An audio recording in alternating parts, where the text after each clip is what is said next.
Ladies and gents, welcome back. Welcome back to another live stream. It's noon in Japan, right? I don't know what time it is in Japan because I'm not in Japan anymore.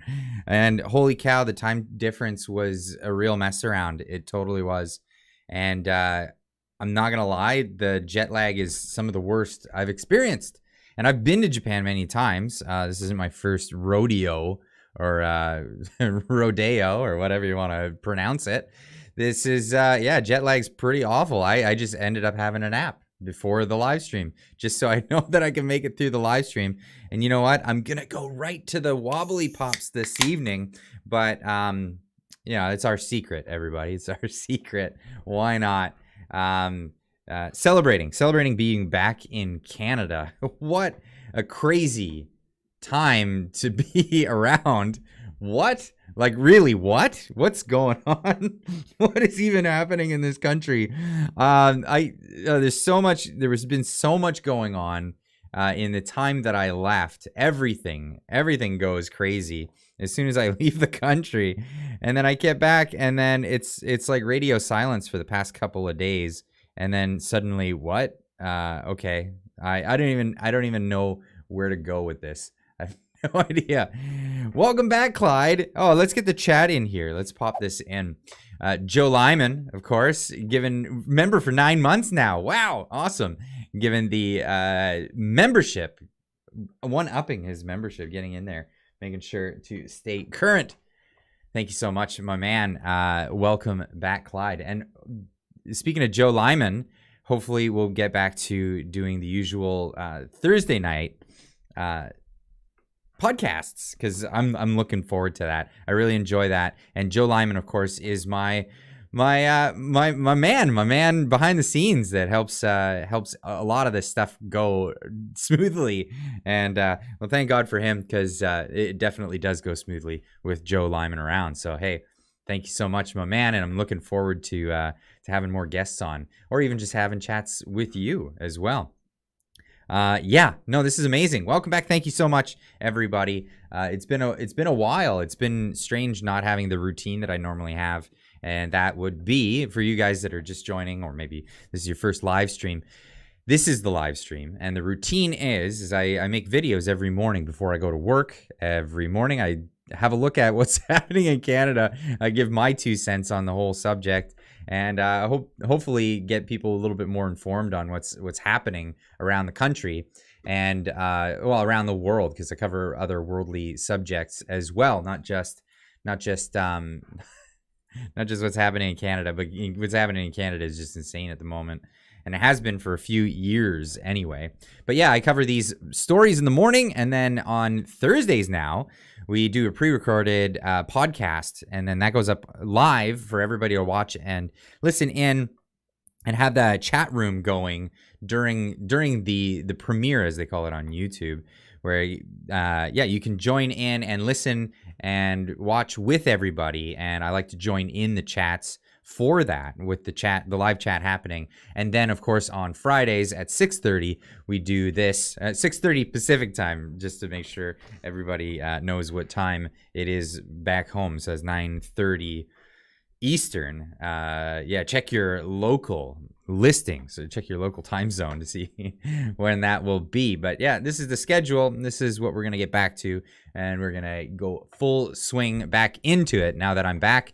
And starting Monday, I mean, I have a few days that I've been getting back into the swing, but jet lag's been killing me. But we're gonna get back into it right as of Monday. Welcome back to YouTube, Clyde. Thank you so much. Oh man, it's been a trip. It's been a real trip, but had a good time. Had a great time. Unacceptable Fringe. Hey there, Derek. Oh, Derek's in the room, I guess. Awesome. Canada went insane because Clyde left. Because I left? I don't know. I think they had it in them already. I do think they had it in them. It's been a long time running. Holy cow. But yeah, just insane some of the stuff that's been happening. And again, around the world, especially with some of our WEF buddies. Why don't we have a look at one of these? Because this cracked me up so bad. And this is, in France, they're going nuts, right? And I might as well pull up what's happening in France right now, because they're just destroying their whole place, France. Because it's gone nutty. They're burning the joint down. They're absolutely burning the joint down. And it's largely due to what is this? Is that France? The state of France? I don't know. Fires in the streets, all kinds of turmoil happening, and well, it's because of austerity measures that the government's had to put in place. And well, this is a bit predictable, if you ask me. It's predictable. Let's get the chat in here. We have police joining in with the protesters and the people. But yeah, it's absolutely predictable when you promise all these things to people for decades and decades, and then you spend all their money, and then an economic downturn happens, and you can't pay for the things that you've promised them. People get a little pissed off. People tend to get a little pissed off. And, well, French people, when they get pissed off, they really get pissed off. As we can see, they really don't like, they big mad. They're big mad for sure. But that's not what makes me laugh. The thing that made me laugh was this situation. And this is Emmanuel Macron, who is the prime minister or president of France, whatever the case is. And he was on television talking about how people need to make sacrifices, and he's yakking to them and I'm not French, so I don't speak it, but I'll take the word for all the people that have done reports on this. But he's on TV telling people about how they need to make sacrifices and how they need to buck up and just deal with the fact that, we can't make do by, having you get what you've been promised all these years. And watch the sleight of hand. This guy's a magician. Unbelievable. So he's wearing a fancy pants watch, and then all of a sudden hands go onto the table, sleight of hand, you yabracadabra, or however you say that in France, and shebang, out comes the hand, watchless. Hey, guess what? So the reports are going around saying, Macron, while asking for sacrifices from the French people, realizes he's wearing an 80,000 euro watch. Like a magician, makes it disappear under the table. Unworthy. Unbelievable. And just before the stream goes, because I was like, oh, where's this clip? I wanted to talk about it because it's funny. It's a bit of the Marie Antoinette moment, let them eat cake. Unreal. And what does the fact checkers do? They put in a fact check. Oh God. Readers added context. They thought people might want to know. The watch is a variation of the Bell and Rose V192 Blue Steel. Blue Steel, not to be confused with the turning left, which typically sells for 2,400 euros. The watch, the watch bangled loudly against the table and so was removed to prevent the noise from being picked up by sensitive microphones. The bang is audible at 6 seconds in. It's just a total coincidence that he was talking about how people need to make sacrifices and then suddenly realized he was wearing a very expensive watch. Oh God, the fact checkers fact checking again. I'm gonna throw it out there and throw big doubts on the $2,400 watch price. We're talking about France here. I mean, even our Canadian socialists don't wear cheap watches like that. As you can tell, Juggy loves his fancy pants watches. It's a socialism thing. I think it is. I think it's a socialism thing. Well, I'm sure he's wearing 4K in rings. There you go. But I just had to throw this one in there because this one really made me laugh this week with this whole idea of making sacrifices while throwing that back under the table. I believe that the fact check, I doubt has the self-awareness. I doubt he has the self-awareness. You believe the fact check? Oh, okay. So he doesn't realize his Marie Antoinette moment as it's even happening, which history will tell you that that may or may not have been even said by Marie Antoinette. It was, I believe it ended up being a rumor among the masses. But hey, we're talking about the French here. When they have a reason to burn buildings, they will go ahead and destroy their own infrastructure for the sake of the things that they're after. I prefer the Canadian method, peaceful protest, and shut her down. Sorry, you wanted deliveries? Yeah, well, you're not gonna get them, and maybe not even your Uber Eats. Oof, that's a reality. But hey, what an insane bit of time. And again, like I said, the jet lag has just been killing me. Wow, that really went green. The jet lag has really been something else entirely. Let's see what's happening in the chat. Never mess with the French. No, just a heap ton of freedom. So, the French Revolution was an interesting one. They got close. They had the scholastics and they were talking about freedom and all that stuff. And then they took a bunch of heads off and then they ended up with a dictator. Wow, that wasn't great. I don't think that was fantastic. And that they had to live with that for a while. And that should actually be a warning to everybody who just wants to tear the system down.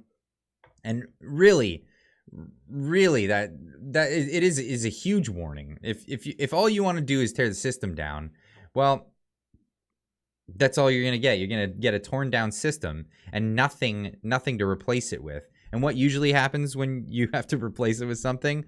Well, some other form of totalitarianism. And that's generally where it's gone every time that kind of thing happens. It's a rare occasion that you have a bloody conflict that ends up with everybody being able to have personal freedoms, the right to property, and all of these things.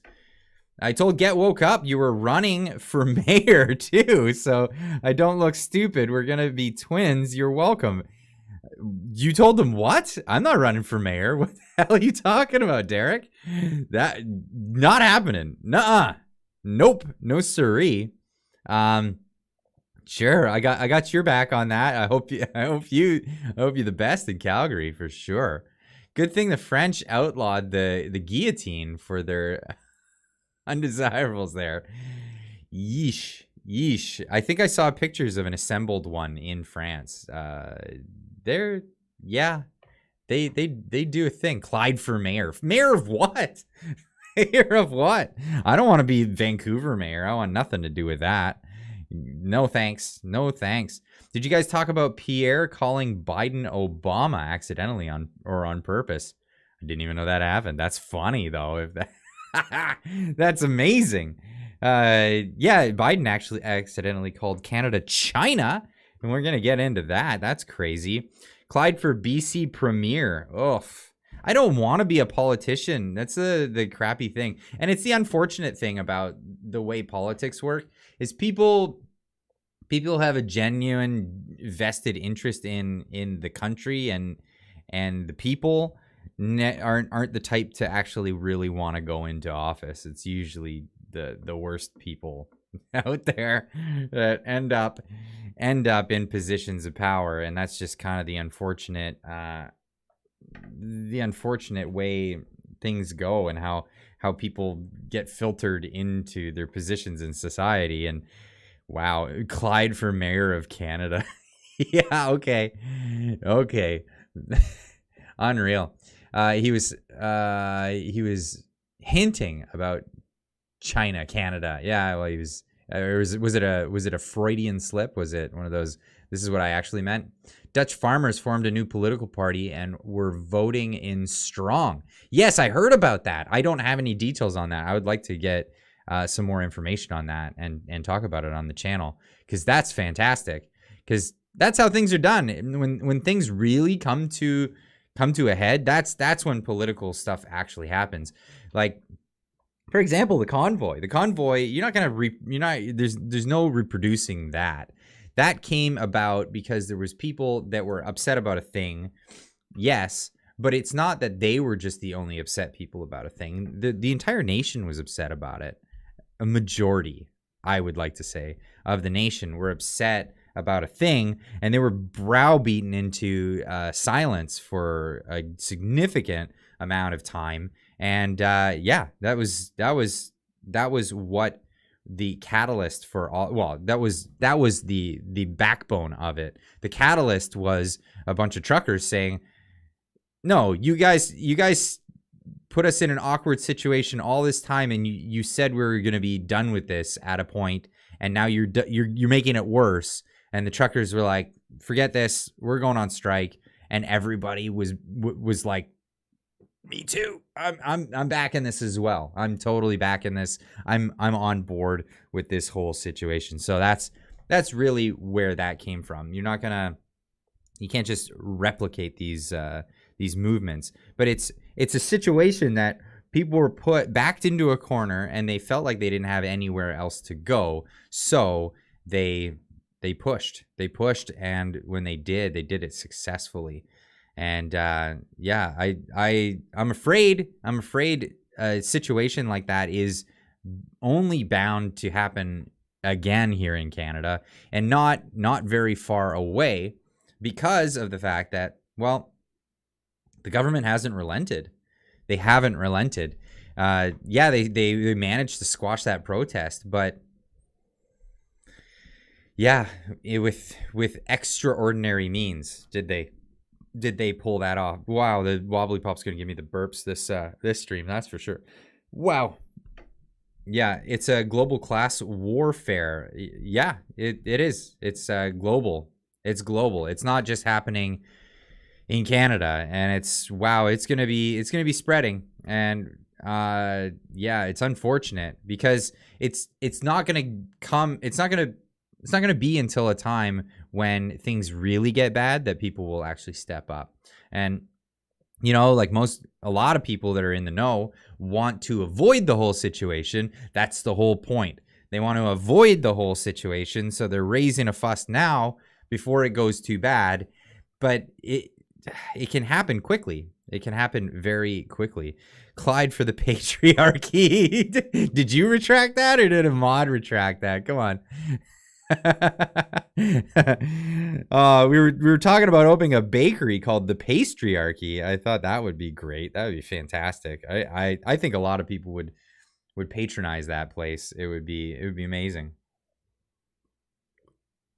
Yeah, proactive is smart, but it's not the way things actually go in real life, right? People don't really raise a fuss until it's too far gone. And that's how it went with the pandemic. They pushed too far, to the point where people's livelihoods were being ruined, right? People's businesses were shutting down. They weren't able to make business. Clyde for the leader of the patriarchy party. Are we going to start a patriarchy party? Oh God. Yeah, that's not smart. But yeah, no, it wasn't until it was way too far. It was way too far. It had ruined enough lives. It had put people in a position where they weren't allowed to see family. It was breaking up families. Like, the government was breaking up families in Canada. That's a thing that happened. And yes, there's going to be a backlash to something like that. What are 15-minute cities about? Is that a rhetorical question? 15-minute cities and smart cities are one of the same. Beware. Smart cities. Yeah, the whole idea of smart cities. So I'm not so and I've been pretty clear about this. I'm not so keen on fighting people on the grounds of bringing convenience to their lives. I think it's the wrong approach, because I know what they're trying to do with the 15-minute cities, and we're all on the same page on this. Yeah, 15-minute cities are open air prisons. So yeah, 15-minute cities was a name that came about after Smart City. Smart City was around for a while. You can even look at Nanaimo. Nanaimo is headed by the WEF, and they have the Schwabstica. Where's the Nanaimo? How do you even spell that? Nanaimo. What monument? They have the. Do they have a picture of the monument? Can you just really? You don't have. There it is.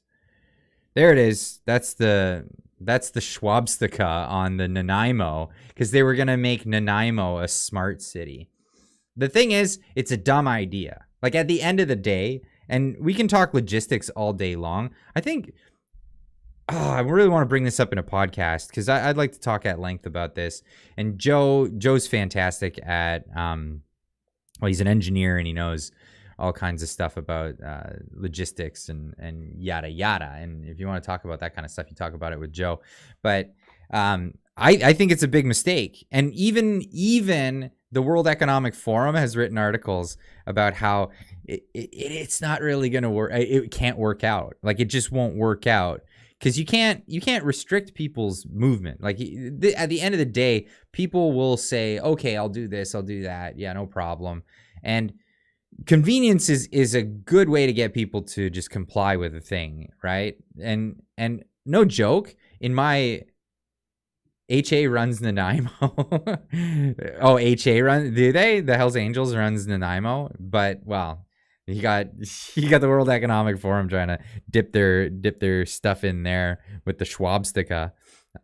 In fact, I was on the airplane and one of the stewardesses had a Schwabstica.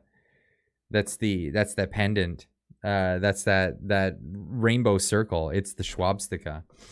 Somehow didn't get the notification you were starting tonight. Oh, bummer. Looks like I needed to re-toggle the bell. Seeing the low number of views, I wonder if others were affected too. I'm going to tell you something, I think, and help us out. Help us out, guys, because I'm looking at it and we got 304 people watching, but we got 134 likes. Getting the algorithm tamed up, tame it up, and let them know.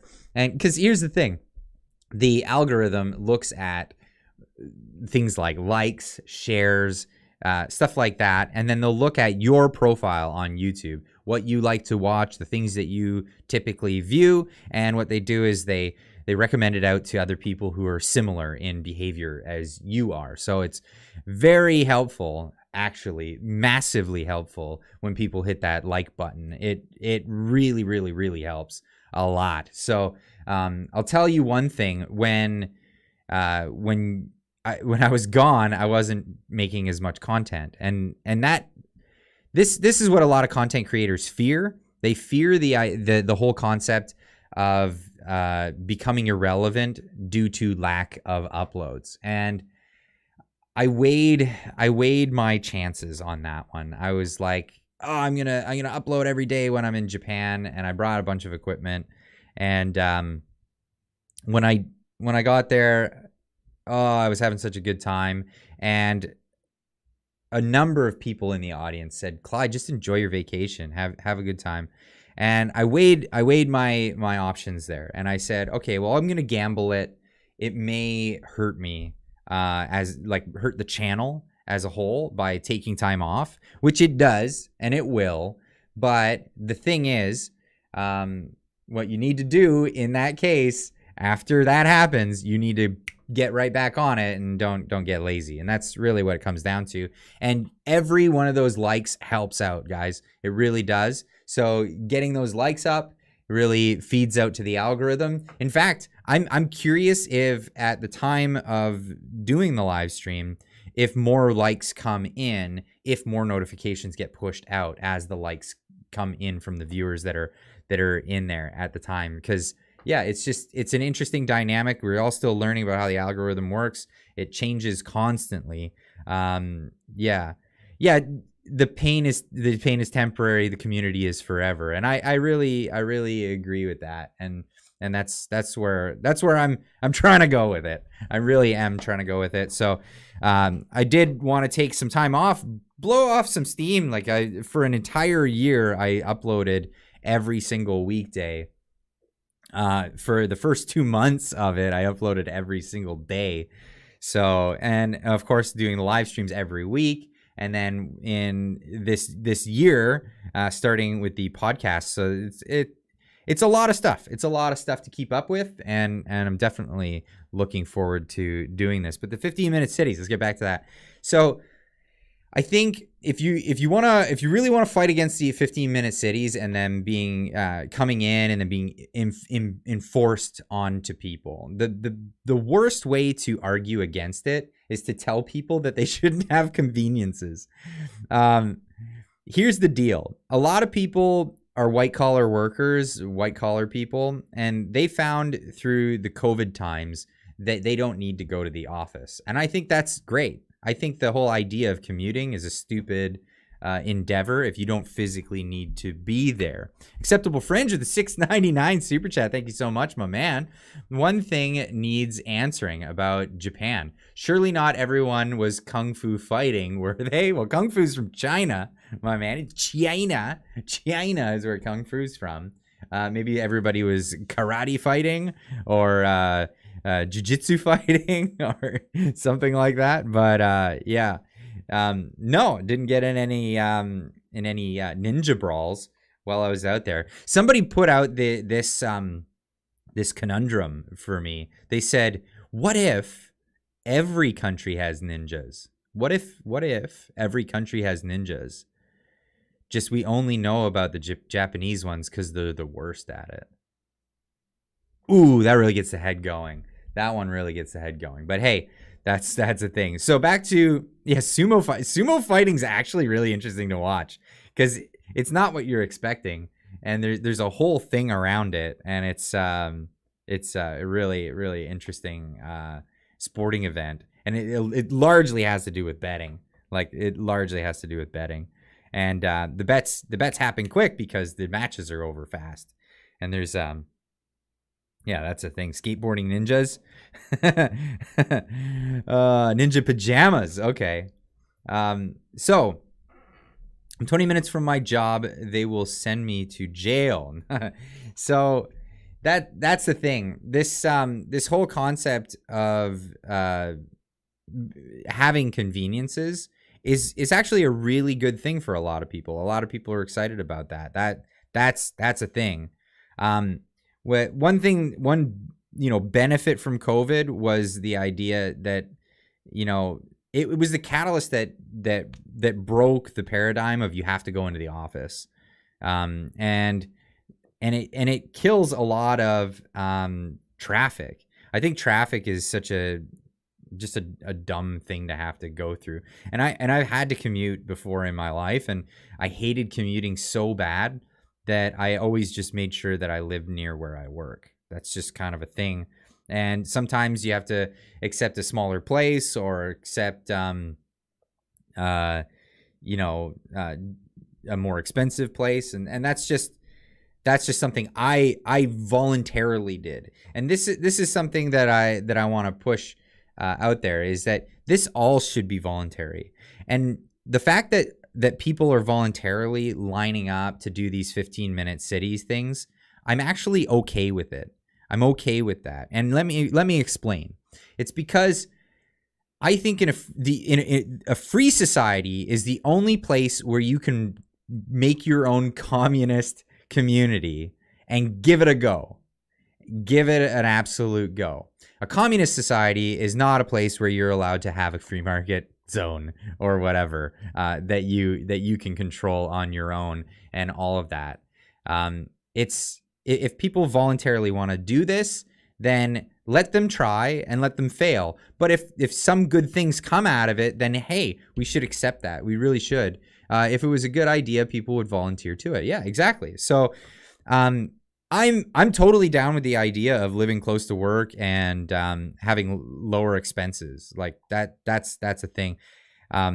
Sometimes you have to pay more to to live closer to work. But with people getting on board with this whole idea, that's a plus. The downside is a lot of the other stuff. Megan Sky, thank you so much for getting in and jumping in as a member. Welcome to the channel. So here's the thing: the idea of a 15-minute city is not bad. Think of it as village living, but no goddamn way we let the government mandate it on us. Absolutely. And that's the difference. So as soon as a local area has like face recognition cameras that are placed all around, I'm completely against that stuff. I'm completely against the idea of putting in like roadblocks so to stop traffic from coming in or out of an area. But that being said, if a community decides as a community that they want to put roadblocks so people can't come in and go out, that's on them. It really is. But yeah, forcing people into these scenarios is definitely not something I'm into. Clyde, are you leaning more to the 15-minute cities? No, I'm not. I'm not leaning more to the 15-minute cities. No, I'm leaning towards convenience, but I want to be the person who decides what's convenient, right? I don't want somebody else to tell me what is going to be convenient for my life. So I'll tell you what, I lived in Tokyo and we just got back from Tokyo. In Tokyo, it's probably the most convenient place that you'll ever be, especially the neighborhoods where I frequent and I live. And nothing is 15 minutes, even in Tokyo. So like that's got to be a lesson for everybody. And it works so well there. It works so well, and still you're still not 15 minutes from everything, right? Like, just think about this. If your job, like, I would have a job, where I used to work when I was there. At one point, I was just a 10-minute walk from my work, and that was great.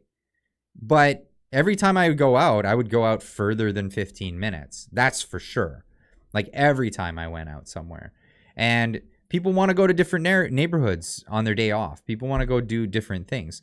Another time I had a job and it was like 20 minutes away. I had to take 2 trains. So the transfer alone made it more than 15 minutes.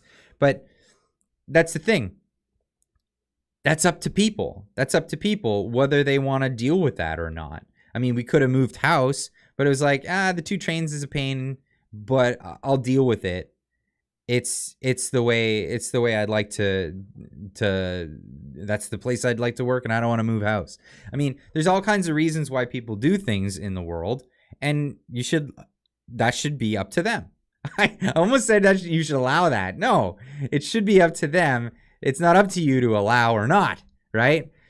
But that's the thing. Canada, not Japan. Yeah, well, here's the thing. I'm just comparing it to Tokyo because I feel that Tokyo is probably one of the most convenient places you'll ever set foot, right? There's always, like, the convenience level is just off the chains.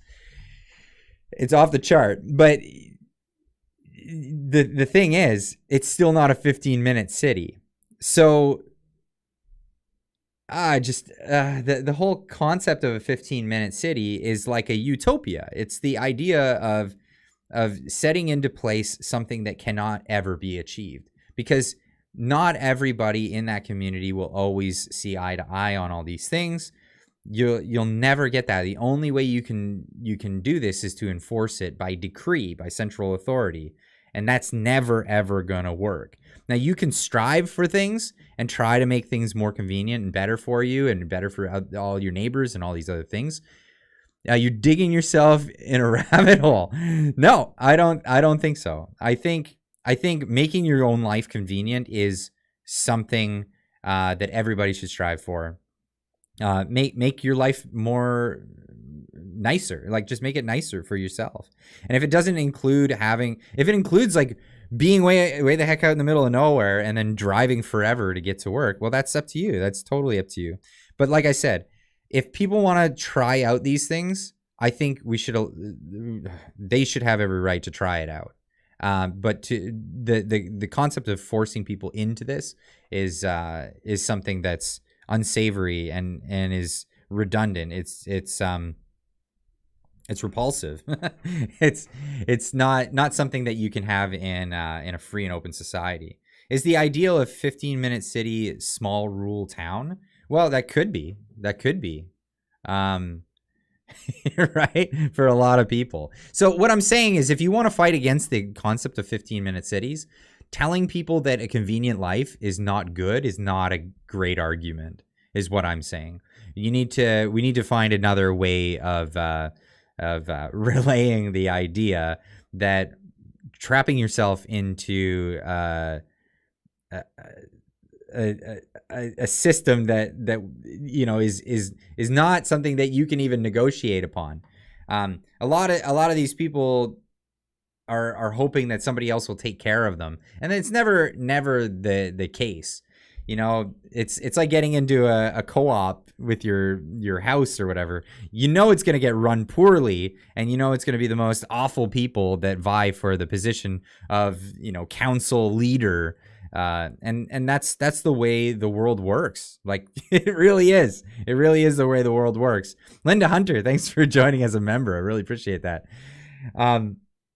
Yeah, imagine yourself in a 15-minute city. These things are going to fall apart so fast, in my opinion. Like, people will go out and they'll set up these 15-minute cities, and it'll be so perfect. But a lot of these people are busybodies, as it is already. Like, they're absolute busybody people, and they're gonna get into. Where did you get that cap, Clyde? Oh, I got it in Tokyo. But yeah, he's back. Yeah, I'm back. Thank you, Jerome Noel. Appreciate it. So 15-minute cities, people are going to join into these things voluntarily. And a lot of these people are like the woke type, the busybodies, the my farts don't stink, those types. And they think that they're the hottest thing on the block, but then they're on a block with a whole bunch of other people that think they're the hottest thing on the block, and it's gonna end up in this big conflict within these communities, and it's gonna be funny to watch. And this is why I want people to go off and try them, because you got that hat in China. My farts don't stink. They smell like patriotism. Get out of here, Derek. Anyway, I want to see these people try these 15-minute cities out, these smart cities, and even give themselves their own lockdowns. Let's see how that goes. Let's see how it happens. Let's see how it pans out. I guarantee you these people will be at each other's throats in no time. And then there's the concept of they don't want other people to be allowed into their cities. Well, that's great. Buy all the land then. Like, you have to own it if you want to make it a gated community. And boy, is the price going to skyrocket, and it's going to be not so great. And this is what the predictions were from even the World Economic Forum. They were saying what it's going to do is it's going to limit areas for, people who should have access to things. So, for example, you go into the middle of like a European city. There's monuments. There's architecture that everybody has access to, that is allowed to go in and see. And you get a bunch of rich tycoons that say, we're buying up all the property, make a 15-minute city. Nobody can come in that isn't part of this area. You're going to have people saying, well, who the hell do you think you are? This is something that, is a possession of mankind, to be able to go see these beautiful structures and all of these other things. You're going to end up with tons and tons of conflict. It's not going to go the way you'd hoped or the way they'd hoped.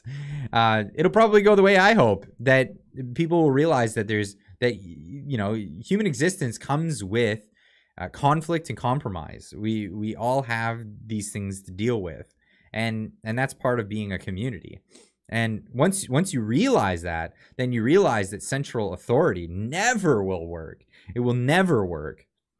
And every time you give somebody more authority over decisions in life or in a community than any other individual, it leads more conflict.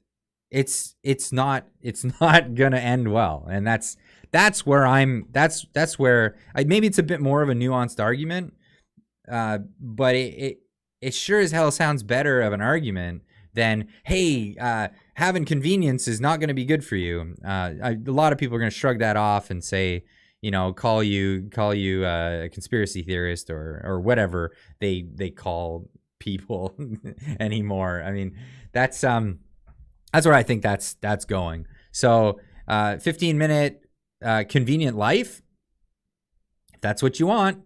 But 15-minute cities, I probably wouldn't find myself in one of them. I wouldn't join it, and I sure as hell I'm not gonna get forced into it. That's my opinion on the matter, and especially when they're gonna try to browbeat people into it using stuff like climate change, and that's just a joke. That's an absolute joke. Speaking of jokes, here's one with the old Greta Thunberg. And this is one of her tweets from ages ago. A top climate scientist is warning that climate change will wipe out all of humanity unless we stop it using fossil fuels over the next 5 years. Dated 2018. Sinking into the bush. How dare you? How absolutely dare you? You can't make this stuff up. These people, they just don't get it. They just keep trying. They definitely keep trying and throwing it out there. This one I really loved. This one just killed me when I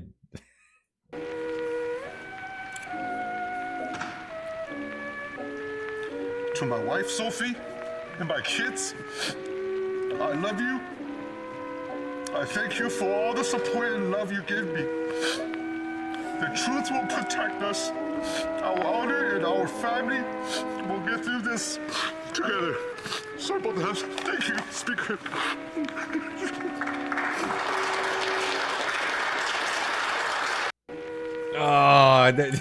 Okay.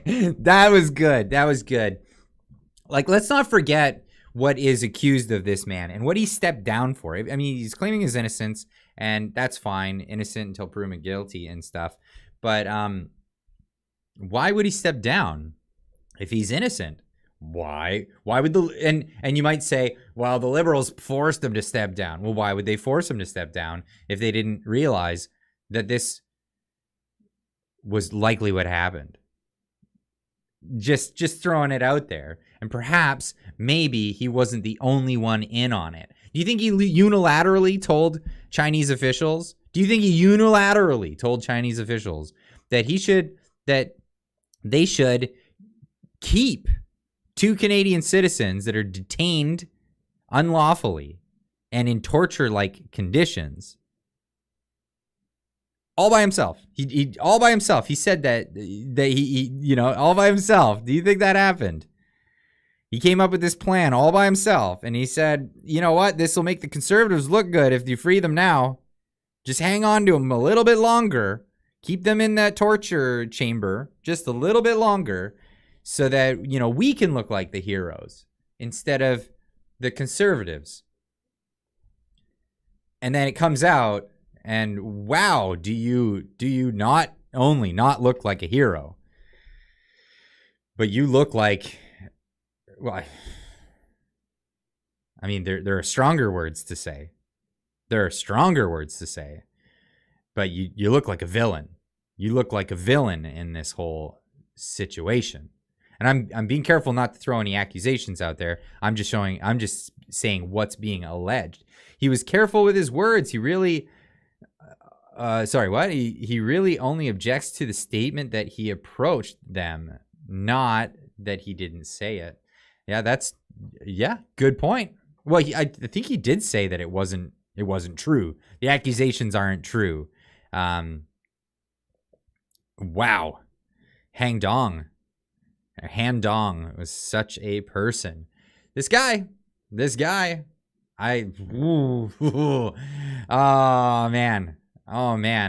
But this is my thing, is that there's no way that this guy, if the allegations are true, did it unilaterally. There's no way that he was the only one to come up with this idea that it would be good for the conservatives if the Michaels were freed at the time that they could have been freed, and that maybe they should pressure the Chinese to hang on to them for just a little bit longer.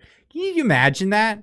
Can you imagine that? If just like I'm serious, put yourself in the situation where you're a political prisoner. You just got picked up off the road because you happen to be Canadian, right? Because the Canadians had arrested some person of interest who was involved in crime in Canada that happened to be a member of the country that you happen to be in at the moment, and the regime there picks you up and says, all right, well, we're going to keep you and hold you for 3 years in torturous conditions. And then you find out not only that you've been detained, unlawfully for all this time and went through all of this, but your politicians at home are using you as a bargaining chip for their own election and negotiating with that country's authorities on hanging on to you for just a little bit longer so that they might win the next election. Would you ever want those people ever in power again?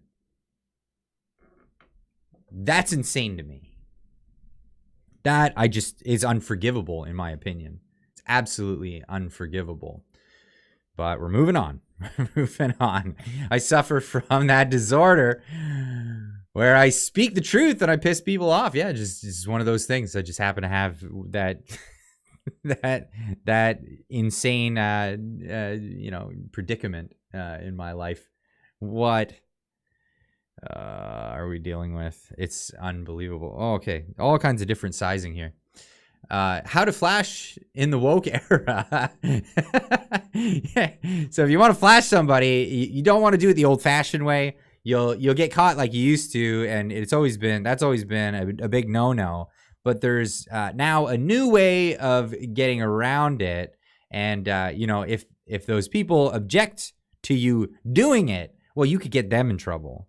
I think lesson learned, right? Lesson learned for all those awful pervs out there. That's maybe we shouldn't let too many people know about this. The apple doesn't fall that far from the G. Oh yeah, there you go. Yeah, in case you're wondering, yes, that is a real picture of Pierre Elliott Trudeau shaking hands with Chairman Mao, one of the most brutal ever dictators in human history. One of the most brutal. He didn't go after other people, you see. He went after his own people, and he actually got into power in a moment of cowardice, hid in the hills while the Japanese beat up the other party, the other political faction in China. Waited until the Japanese retreated and then came out of the hills and came to power, as communists love to do. Anyway, there's our prime minister with the counterpart of which would like to bring back the Mao era, by the way, and has won himself an unprecedented third term as the president of China, Xi Jinping. Unbelievable. Yeah, horrible people. And this is one guy who had no regards for Canada and wanted to destroy it. And well, here you go. The apple doesn't fall far from the G. Anyway, moving on. There, I fixed it. No more global warming, right? So that's apparently these masks they're very very helpful. As they say. Now, a lot of people raised a lot of comments when I was in Tokyo, and here's an interesting thing. So I don't know if a lot of people stuck around for the whole stream when I did a live stream walking through the streets of Tokyo. Now, until the 13th, Japanese people still had the mask mandates in place, and it was the guidelines, right? So this was something that they really had to deal with for a considerable amount of time, even longer than Canadians. Like when we went on the airplane to get to Japan, we had to wear masks on the plane the whole time until the 13th of this month, when they lifted the restriction, and it's no longer required. On the plane back, we didn't have to wear them, but this is a thing that we had to go through. But when I noticed when in Tokyo, so many people people were wearing them, and you could tell that they were wearing them just to obey the rules. Everybody obeys the rules in Japan. Nobody even jaywalks. It's amazing. But you know, that was the rule that was in place. It wasn't a trust the science. It was just do what's the rule and just do it. Because they knew that the rule would get lifted eventually. But that's where we would have been in Canada if people didn't stand up. They would have done that. Now, mind you, people think Japanese are they'll just roll over and take it. It turns out that they didn't always just take it. Now, before we get into that part, I just wanted to address that they're super agreeable. They're not really super agreeable. And man, I could get into the nuance on that. But it's it's a lot of times it's comply is just the easier path for each individual. So they're just like, I'll just do the thing, whatever.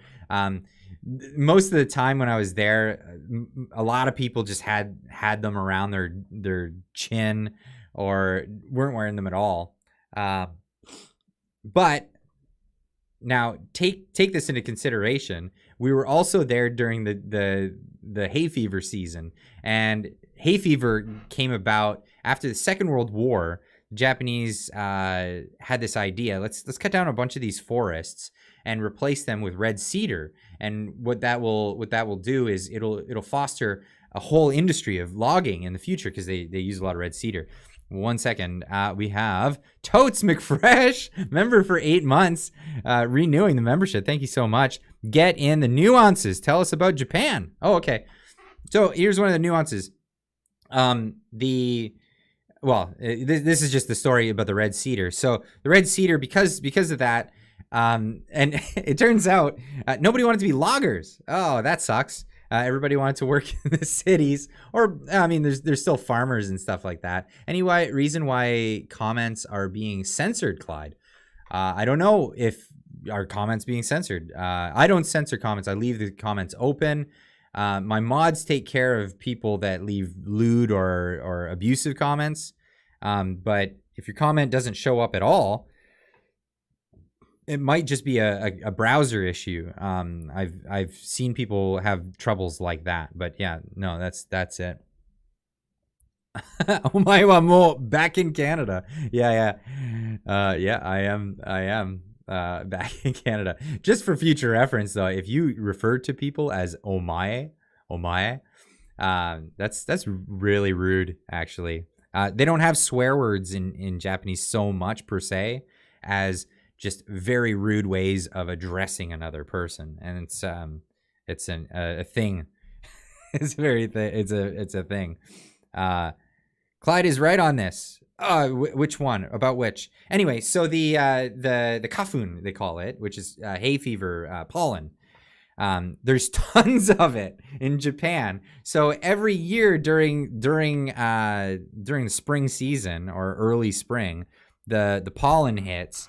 And holy cow, people get massive allergic reactions, and it's overblown because there's all these red cedar that are letting an even more amount of this pollen out everywhere, and unmitigated because nobody is Nobody's logging these trees they're just grown to maturity and sitting there and enjoying that. It's actually led to a lot of other problems like flash flooding, because the indigenous plant life in these forests, they had a rich, thick root system, and it would hold back the water in typhoon seasons. So the typhoons would roll in, there would be lots of rains, but then it would get all held up in the vegetation and then either slowly leak out or evaporate away, and then that would take care of a lot of things.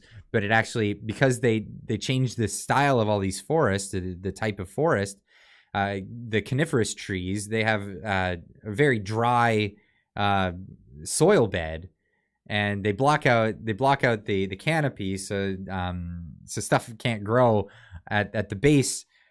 So it leads to a lot of flash flooding, which there's all kinds of problems that came from it, and yeah, it's an issue that the Japanese deal with all the time, and it's really changed the landscape of the country because of it. But it also brought about masking.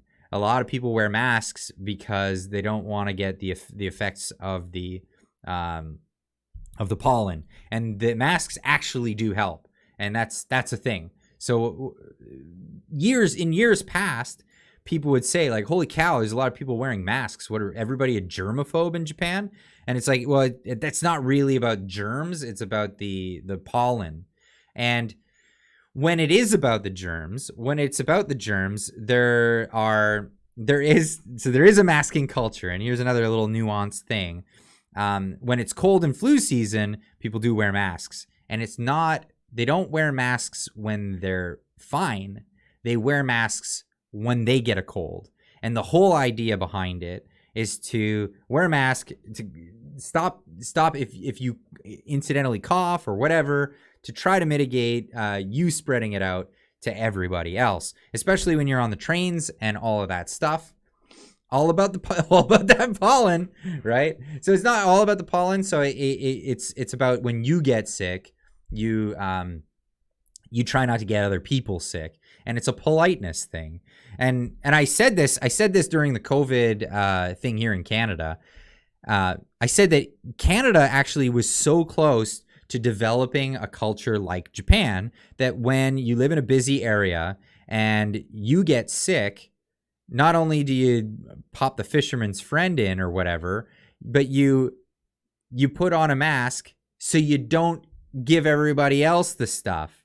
And what ended up turning out is a whole culture of people forcing masking on everybody else and being busybodies and being Karens, that now if you wear a mask, you just look like an a-hole. Like that's where we're at in Canada. If you're some rando wearing a mask, you just look like an a-hole to everybody. Everybody kind of looks at that person like, oh, here comes one of those. Okay, I know what you're about. I know, and that's largely that's a difference of culture and the way things played out, especially during the pandemic, because yeah, unfortunate the way things rolled out, but it was really the busybodies and the douchebags that led the charge on this whole thing when it came to masks and masking. Hit that damn like button. Canada is broken. Thank you so much, G-Meister, upping your member for 9 months. That's amazing. This is awesome. It's awesome seeing all you people come in and joining in with the community. In Japan, it must smell great when the cherry trees are in bloom. Oh, it's fantastic. Actually, that's really, really nice. But there is another kind of tree that has it smells like garbage.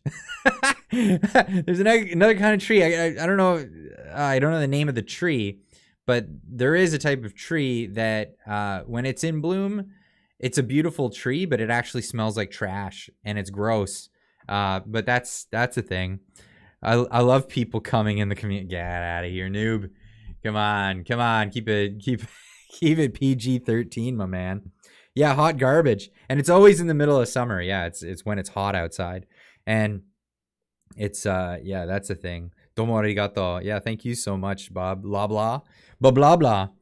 But yeah, it's a thing. So here we are. We're in a situation where, like I said, we could have been a culture. We could have moved into like a type of culture around masks that people use them when their face is dripping with, herpesifilades or whatever they got at the moment, and cover them up when you're in a busy train with other people. But no, that's not where we're at. We're not going to be there because, well, people we're douchebags about it. They were absolutely the biggest douchebags. And like I said, the mask is now the symbol of the absolute douche. Karen, like that's it. It's just it's a thing. That's where, yeah, herpaganosyphilades. That's right. Yeah. So I mean, whatever. But that's where we are, and that's where. And like I said, it makes sense. It does make sense that people would wear them to, because you're not going to avoid getting sick. If there's a lot of sick in the room, you're not going to avoid it by putting a mask on. It doesn't work. Everybody knows this. But if you're sick, you might mitigate spreading it into the room. That's the whole concept.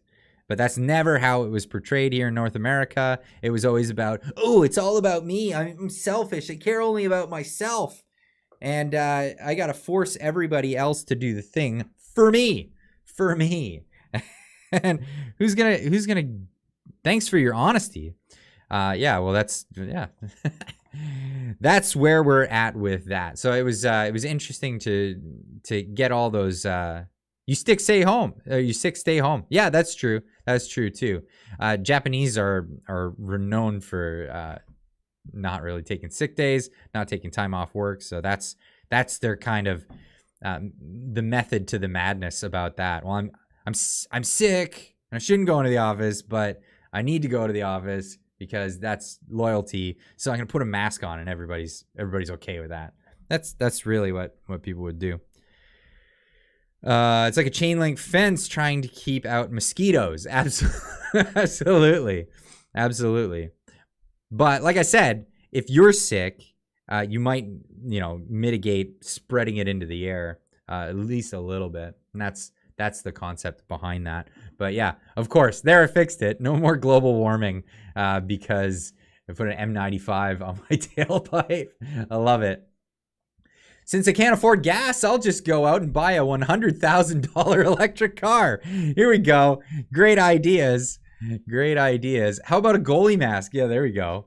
Masks are great for large particle and short-term use.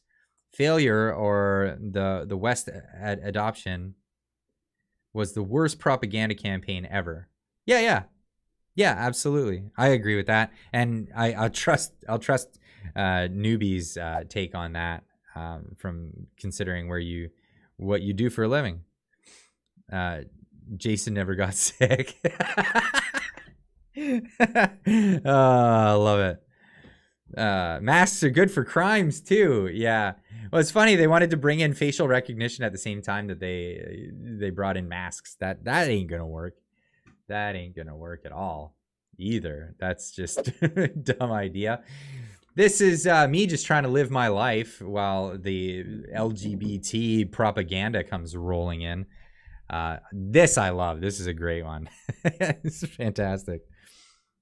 And this has to do with the story that came in, and maybe I should just get into it because I had this lined up for later, but I always end up in these rants and talking about stuff. Where did I even put it? Oh no. I put it down the way a bit, didn't I? I did. I put it somewhere way down the line. Hold on. I got to find this because I wanted to talk about this. This is, it's getting on my nerves at this point. Yeah, here we go. When did the Toronto Sun become the Toronto Star? I genuinely am at odds with a lot of what comes out of the Toronto Star these days. I mean, you had Brian Lilly and the Kinsella guy doing this big hit piece on Christine Anderson. I mean, you don't have to agree with everything somebody says, but to label them racist is like the left wing. That's what they do. Let's use this tactic to shut you up and make you go away. It's like, no, why don't you have the argument? Now, like, I would like to have the argument with Christine Anderson in all honesty, because, you know, like, I think that, you know, so evidently she said these things. I don't even know. I haven't seen a point in which she said these things. I saw where she said that Islam is not a religion. It's a political ideology. I know some people use it as a political ideology, but I disagree. I think there are Muslims out there that are just, you know, they're Muslims. They're not super practicing Muslims. I grew up in an area where it was like everybody was Christian, but like not everybody was a practicing Christian.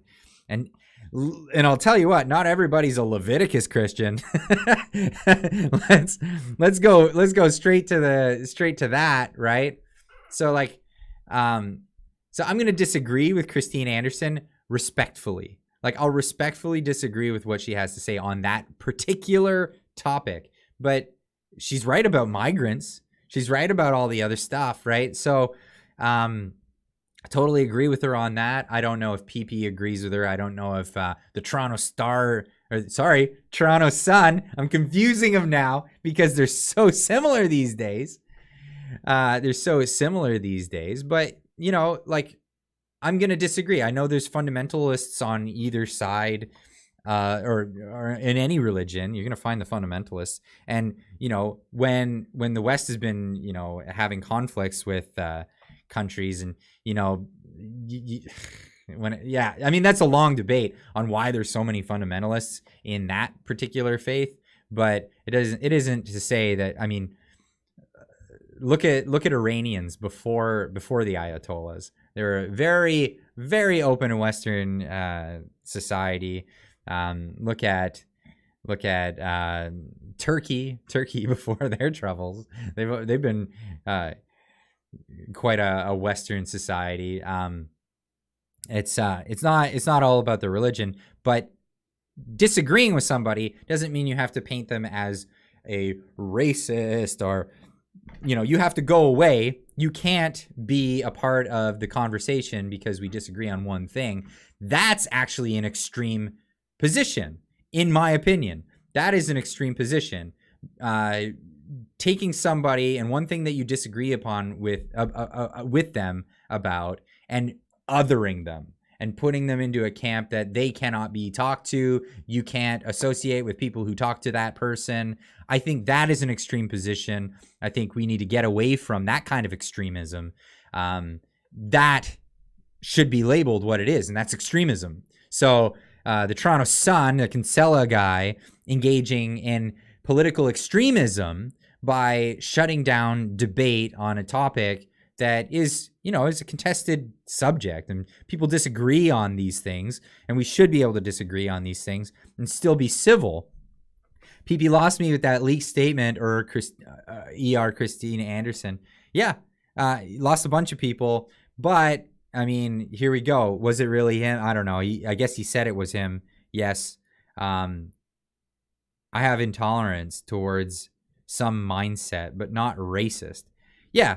So again, I disagree with the concept of Islam not being a religion, because I think it's a religion for a lot of people, and it's not political for a lot of people. So I can disagree with that point, but yet not label Christine Anderson someone who's to be othered or unpersoned. I think that is a form of political extremism, and I think we need to address that as what it is. Othering people is a form of political extremism. Declaring somebody racist out of context, or at least not with its full context, is a form of political extremism, and that should be addressed. That should very much be addressed. It's a form of intolerance, and we shouldn't tolerate that. There's my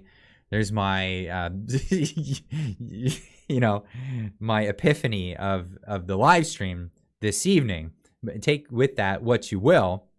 But here we are. It's ad hominem. It's pathetic. It's worse than that, though. It's worse than that. It's actually worse than that, because what you're doing is you're othering somebody. You're saying you're no longer allowed to be part of the public discourse. And you know that it's really not about that. It's about other popular ideas that people are actually latching onto. And so you use that as an excuse to other somebody. And it's a way, it's a form of political extremism. Getting rid of your either opponents or people who are on the same side as you but disagree on certain ideas, and you just want to skirt that and get that out of the way. So you use, again, this form of political extremism of cancel culture. And that's, tell me that's not what it is. And I would love to have somebody explain to me that is not, in fact, a form of political extremism. I can't believe we're at 338 viewers and 338 likes. This is the first time I've ever seen that. That's amazing. Let's get into this, though, because this really bothered me.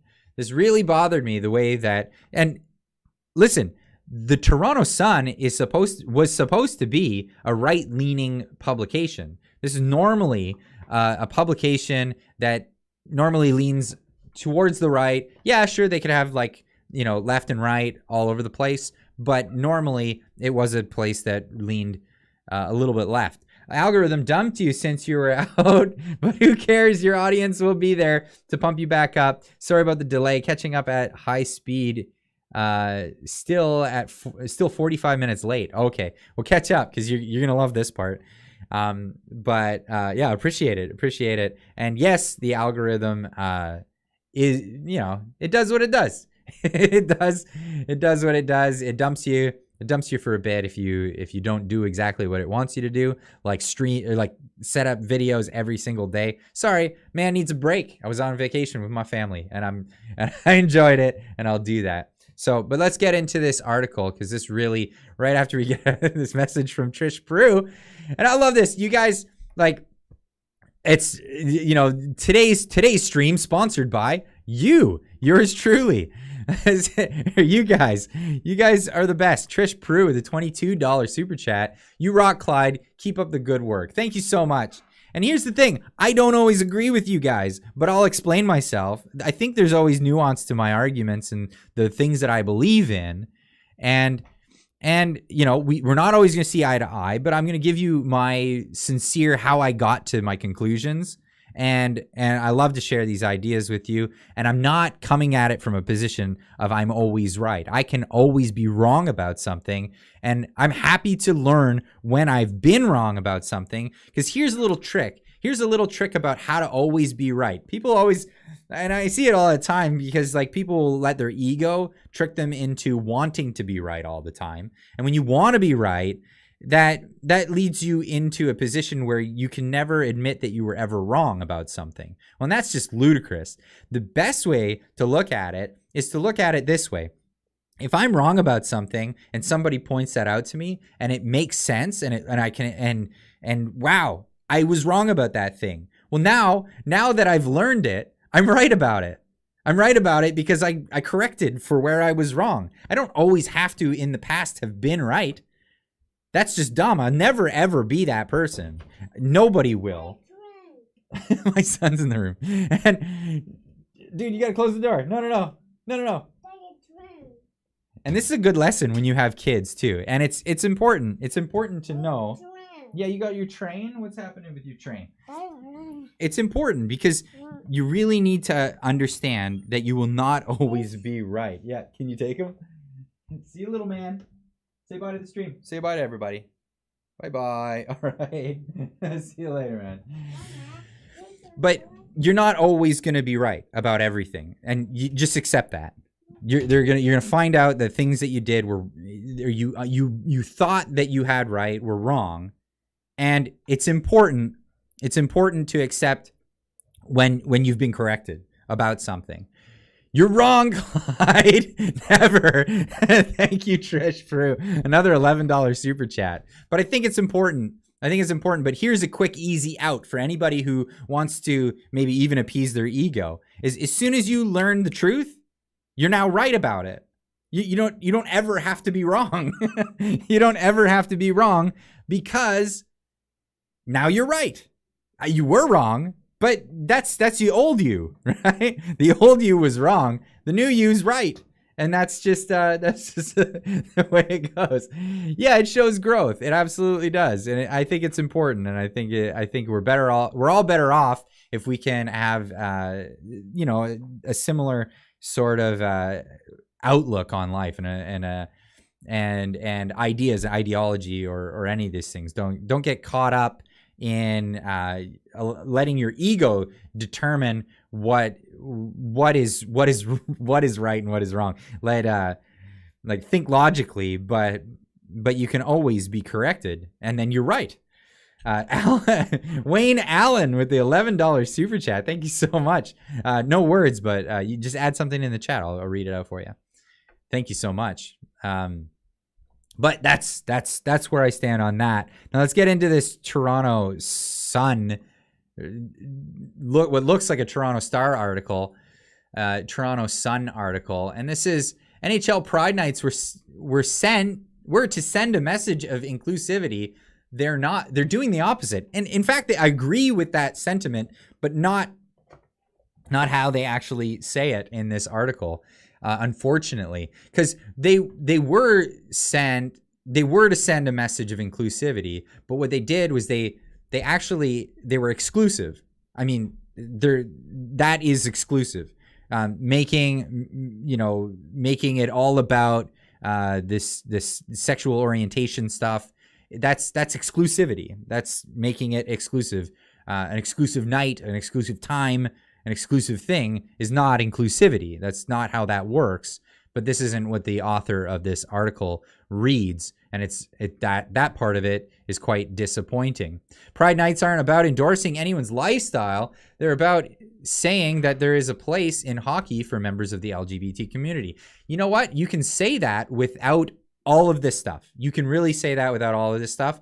If there is person who happens to be gay or something like that and is also really good at hockey, no one's gonna say you can't be a hockey player. Let's just set that straight off out of the gates. That's clear, and nobody is arguing that people who are gay or lesbian or bisexual cannot be hockey players if they happen to be world class, best in the league. Nobody's saying that. Nobody cares about what you do in the bedroom, what you do in your personal life, and all of this stuff. And here's the thing. I don't object to anybody's lifestyle, personal thing. That's on them. That's absolutely your choice. What you do, you, blah, blah, blah. Just, don't get in my face about it. I don't need to know. No thanks. It's not my purview. It's not my thing. And it has nothing to do with hockey or anything important. So why is it such a big deal? The author writes, Eric and Mark Stahl refused to wear the rainbow-themed jersey during warm-ups in the Florida Panthers Pride Night on Thursday, with the brothers saying it would go against their Christian beliefs. Well, right. That's true. A week ago, San Jose Sharks goaltender James Remire did the same thing, refusing to wear a jersey with heart and rainbow logo for religious reasons, while saying that while he doesn't hate anyone and believes in the kindness and love, Remire said he also is choosing not to endorse something that is counter to his personal beliefs, which are based in the Bible. Okay. The something that Remire refused to endorse is people. You're reading it wrong, author. And here's the thing. And this is the beautiful part that this person had go right over his head. This author writing this story. NHL Pride Nights were to send a message of inclusivity.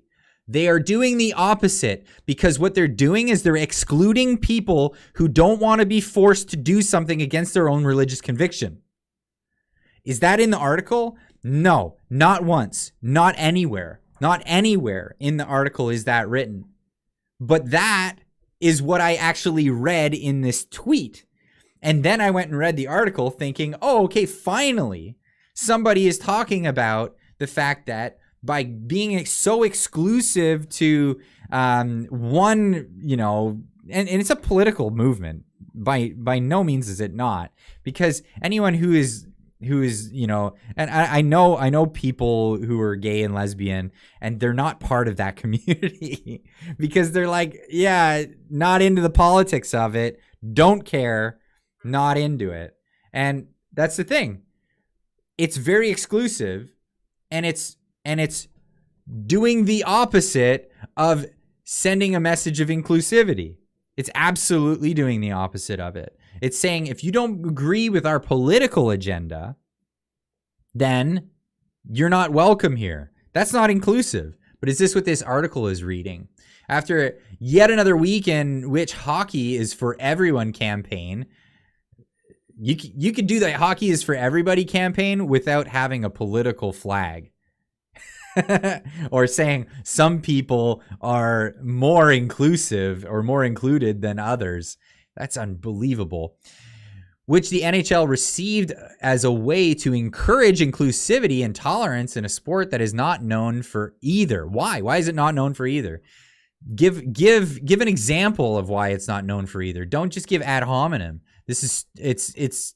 It doesn't lend to the credibility of the author to write something like this without giving an example of why it's bad, right? It's not a thing that's been bad. I don't know of it having been a bad thing.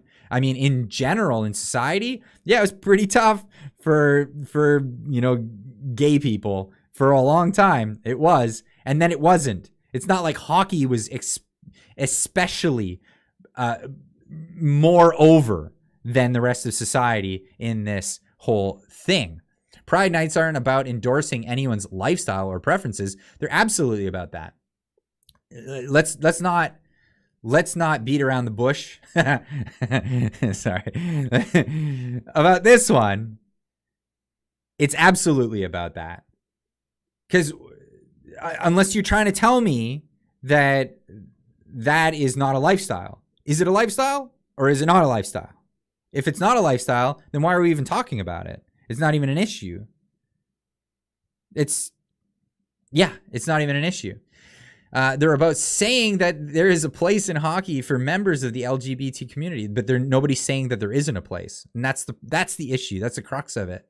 For these people who are simply being who they are, having a rainbow logo on a jersey isn't forcing a player to accept something any more than a small milk advertisement on a Toronto Maple Leafs jersey should be offensive to the lactose intolerant. Lactose intolerant, again, bad example. Author, horrible writing.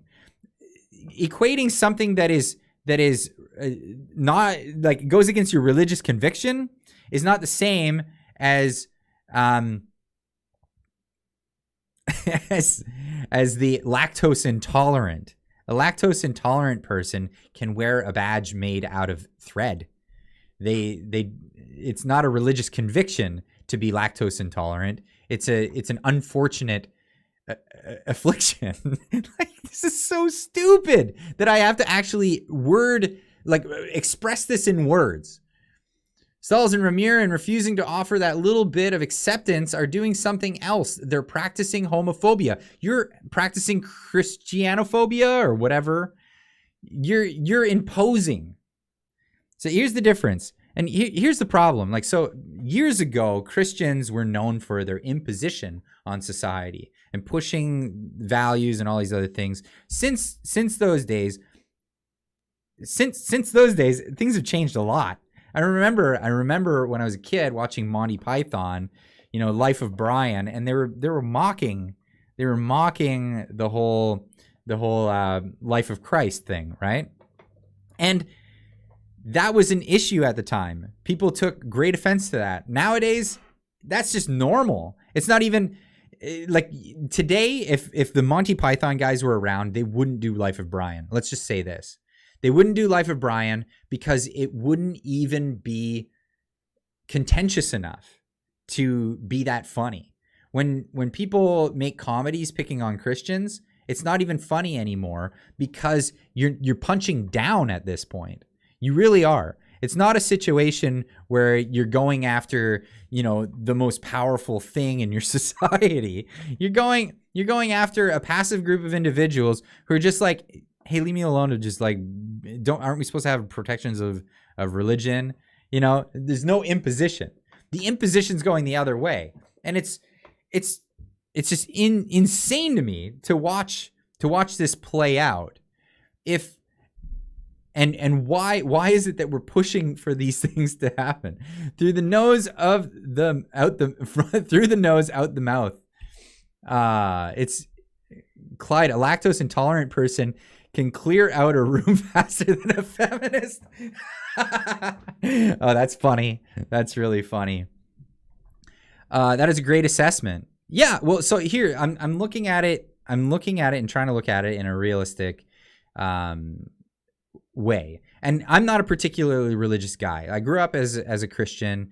I grew up in a Christian community, but I also grew up in a community where I had friends that had other faiths, right? I had friends that were Muslims. I had friends that were Hindus. I had friends that were Taoists and all kinds of religions and whatever.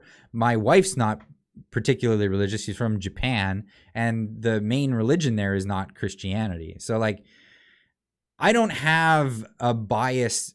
Well, when I was a kid, Christian stuff and yada yada.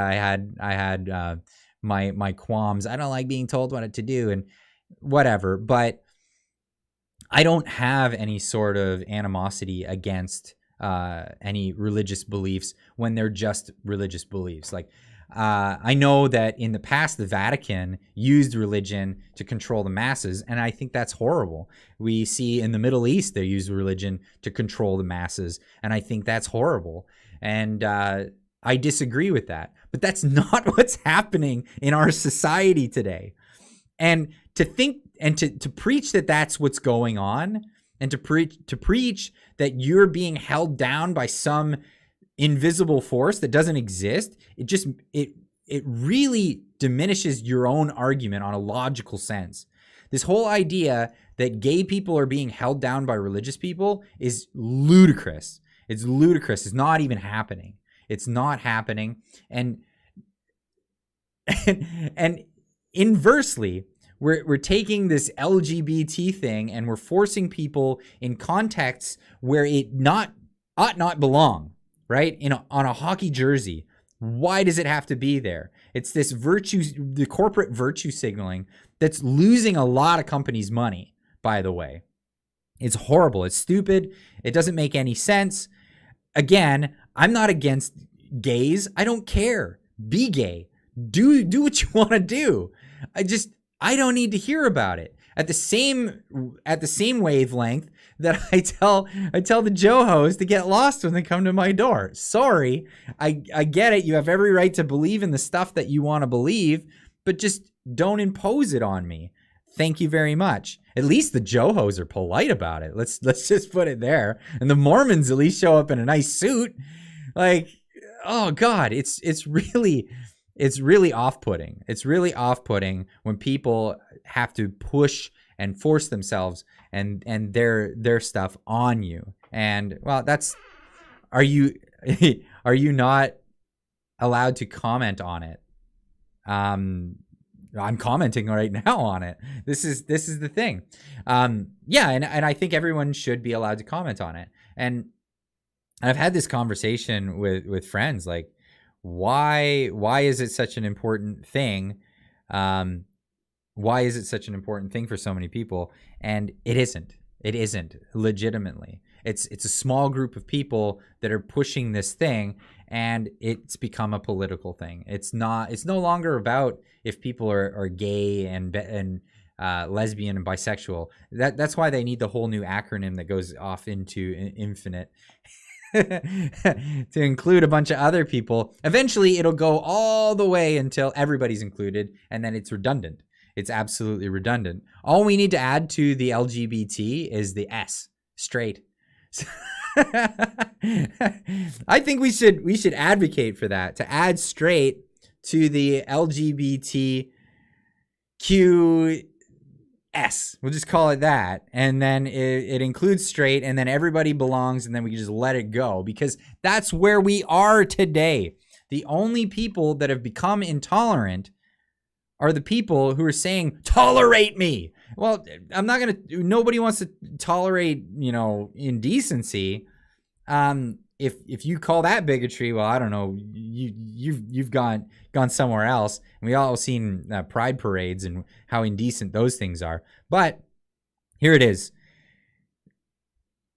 I'm a little blown away by the Toronto Sun running this article and how just off base it is. It's just really, really off base, and it's out of place is what I'd like to say. It's very much out of place. LGBT without the T, gays against groomers. Yeah, that's an actual movement now. Do you hear that gay people say you can be gay? It's all settled now. What? Do you hear that gay people says that you can be gay? It's all, because I say you can be gay. Now, here's the thing. Nobody cares. At a point, you just got to realize that nobody cares. Like, nobody cares. Clyde, do it. Start the straight movement. There is no straight movement. No, but I just think that there should be. All we need, because we're included so many people in the acronym, all it needs is an S. As soon as the acronym has an S, it's completely redundant. Because at a point, the acronym is it's included black people and brown people. Why? I mean, are there not gay black and brown people? Or is it only black, like straight black and brown people are allowed in that? See, that's a whole other form of bigotry that I can't get behind. And it's it. I'm a proud straight white male. Is that hate speech? For me, it's just like, is it something to be proud about, or is it just who you are? I mean, like, I don't have any undue pride. I'm proud to be a mechanic. Let's get on this topic. So I don't have any pride for things that are innate characteristics of myself. I don't have white pride because I didn't become white. I am white, I'm not like all these things that are innate. I'm a proud mechanic because I became a Canadian, or I became a Canadian. I became a mechanic. I am a proud Canadian because I think you have to be actively part of a community to be a thing, right? So if you just, anyone who just, doesn't engage in society, well, that's you're not a Canadian, I guess, at that point. But yeah, I think being proud of stuff, we need an M in LGBTM, just include everything, just anything and everything, just throw it in the acronym. Why not? Just throw it in there, just so everything's in there. Pride is one of the deadly sins, or something like that. Pride is a selfish emotion unless you've accomplished something. There you go. So I'm proud to be a mechanic. I went through a lot to get to the point where I am. I had to invest a lot of my time, money, effort, all of that to get where I am. I'm a proud YouTuber. I'm a proud public speaker. I'm a proud Canadian. I'm proud of a lot of things, but I'm not ashamed that I'm white. I'm just not in the same wavelength. I'm not proud of it. I'm not proud of being a straight white man as much as I'm not ashamed of being a straight white man. Does that make sense? So it's really about like taking credit for something that you didn't do anything for as a point of pride. I don't see the point. Should Trudeau be proud? He should absolutely be ashamed of himself for everything that he's done. There we go. Focus, Clyde. I guess I'm kind of all over the place with this. Yes, it's the wrong context for that term. I agree. You are indifferent. Or am I indifferent? about my innate characteristics, yeah, I'm completely indifferent about my innate or anybody else's innate characteristics. I don't care. I really don't. Love your hat. I know it's not what we're talking about, but are you allowed to comment on Keith Wilson info in war campaign videos? I disagree with the assessment. I've looked at all the information. I disagree with the assessment. That's where I am. It's unfortunate that it's turned into like a big dramatic thing. I like covering news, not interpersonal drama. So that's something I stay away from interpersonal drama. I find that it gets you, it digs a hole, and then you get somewhere where you ought not want to be. I still speak with all the parties involved. So that's where I'm at. I don't get myself involved in that stuff.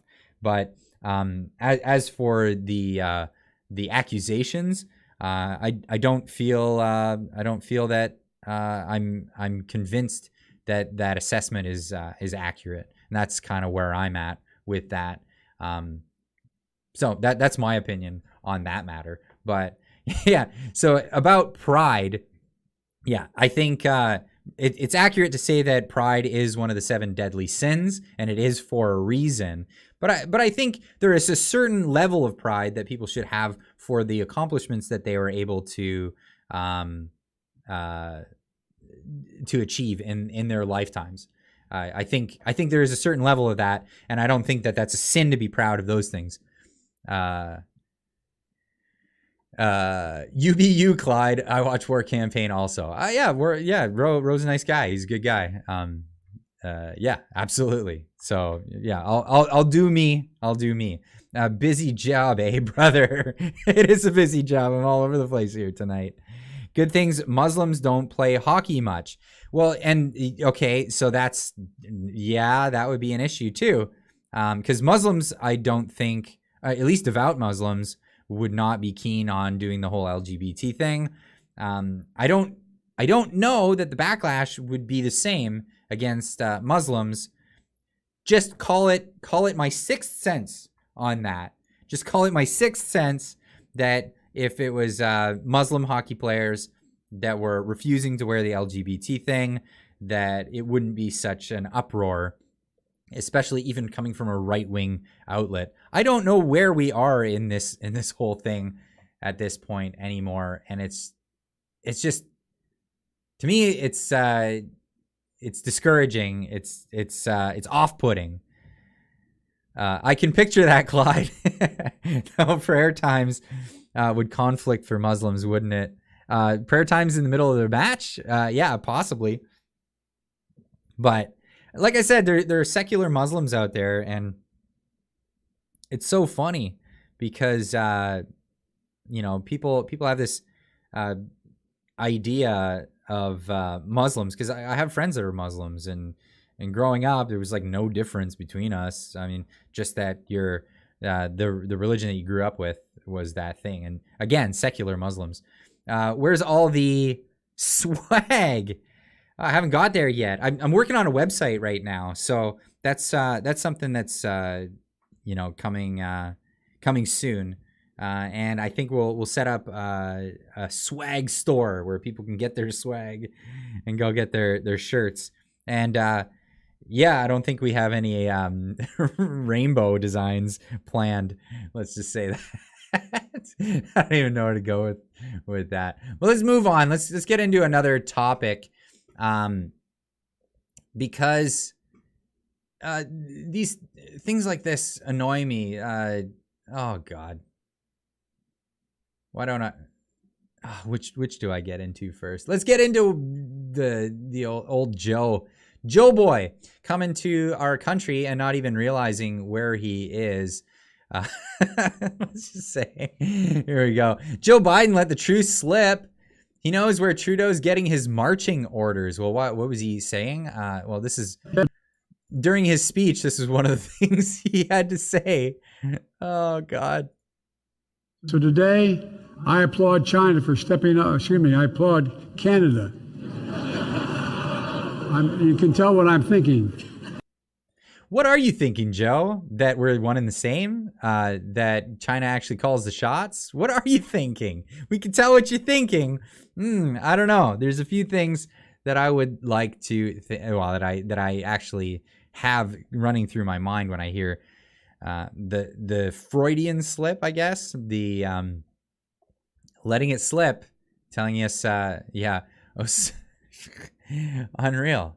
He thinks? Yeah, right? There's actually a thought process happening inside. There's an internal dialogue going on in his head. Makes mistake and literally gives himself away. Yeah. Oh, right? Oh, I mean, it was funny enough when he got laughed at during his it was the State of the Union when he admitted that we're going to be on fossil fuels for at least the next 10 years. Oh God, that had the whole house up, erupt in laughter. It's crazy. You can tell I'm struggling to think and speak at the same time. Joe Biden 2023. So he actually said that. That's a thing. Moving on. What else happened at this time? Oh, so this gets into something that really bothered me, and I talked about it earlier in the stream, but I guess we'll cover it a bit more here in light of the recent news about the two Michaels possibly being held for almost a year longer because of Trudeau's government. Let's not forget that. Because of Trudeau's government. Hang Dong, I doubt it completely that Hang Dong by himself unilaterally had a discussion with the Chinese officials to hang on to the two Michaels for an extra year out of his own political thing. He didn't come up with that on his own, is my estimate of the course of events. But here we have it. Severe interference. Trudeau knew about the interference in Hang Dong leading up to all of this, all these shenanigans, and yet here he is. This is just incredibly tone deaf to the situation, knowing what we just learned. Resilience, perseverance, and strength. Oh, it's not very loud. Let me turn that up. Oh man, sometimes you gotta boost it. People give it with not enough volume. Resilience, perseverance, and strength. These are words that perfectly describe two men who are here with us today, Michael Kovrig and Michael Spavor.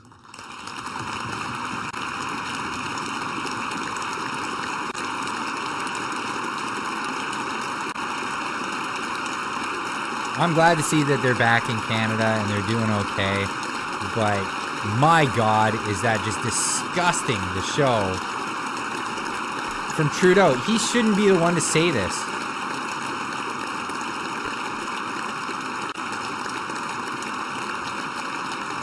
Chantel Seguin with the $6.99 super chat. Let's pop this up. Wow, been listening to you for a while. Proud to say I follow a guy at the top 10 when it comes to good, plain, honest common sense. Keep it up. Thank you so much. Thank you so much. I really just try to, keep it on the level, really. And I'm really glad to have you in the audience. I really appreciate that. Thank you so much.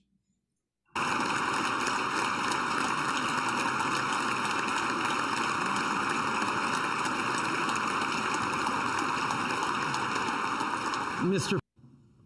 So this was part of his speech, and this is just gross. It's just gross to me to see this happen, because we all know what went down. We all know what down, and of course the two Michaels standing up. I don't know how they feel about the whole situation. I'm not gonna put words in their mouth. I'm not gonna, say I know what's going on with them and what they think. But they went through a horrible 3 years. Horrible 3 years, which could have been a horrible 2 years. Understand this. And it's not that it could have been a horrible 2 years, but the Liberals didn't act. No. it's worse than that. They went through a horrible 3 years and not a horrible 2 years because the liberals acted. If the allegations are true,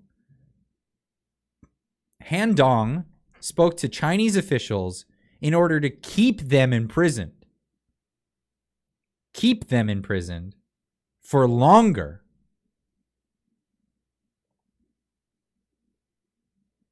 For political benefit at home.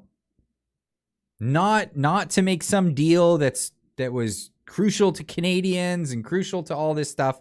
No, it was to benefit a political party.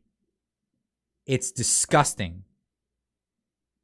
It's absolutely disgusting. This is like, and of all the scandals, this one really affects me the most. This one has really, really, really hit me the hardest of all the scandals. And I can't stress this enough. When we think about government and what government is there for, a lot of people will have different ideas. A lot of people will have all these different thoughts about what a government should be, what a government is necessary for, what a government is effective at doing, but what its main purpose, and from a philosophical point of view, we would all agree that one of the main reasons for a government is to protect its citizens, to protect its own people. And there's no bigger abandonment of that obligation than what's alleged of this liberal government. And like I said, there's no way that Han Dong, if the allegations are true, did that unilaterally. There is absolutely no way. It didn't benefit him personally in that election. If there was any benefit to it, because and the idea is that if he would have been released later, it would have been seen as the liberals doing it. But because the conservatives were fighting so hard for his release at the time, it would have seemed like a conservative win before an election. So they didn't want that. It's not even a neglect of duty. It's not a neglect of the main reason why a government exists. It's a betrayal of the main reason why government exists. And this is why I can't let this story go. I can't let this one go. Yes, there's Chinese interference, and that's a scandal.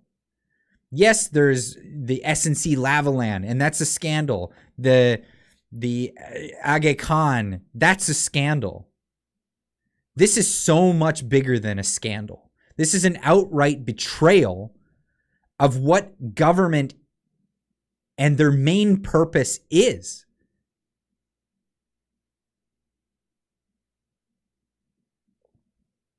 If this is not enough to remove this government, what is? And when I say remove this government, I mean go to an election and get rid of them in a democratic fashion. For anybody out there like Jugmeat saying that likes to take words that aren't there and imply different ideas. No, it's an absolute betrayal of what the purpose of a government is. If it's not to protect its citizens, it's become something else.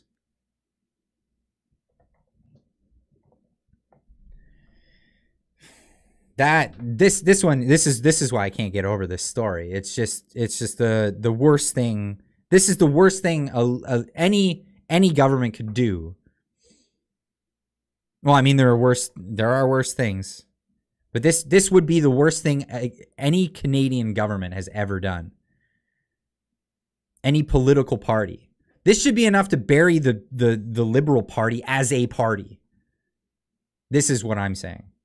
This should end, this kind of story ought to end the political party. Better luck next time. Disband, try another party. Anybody who is part of this should never see office ever again.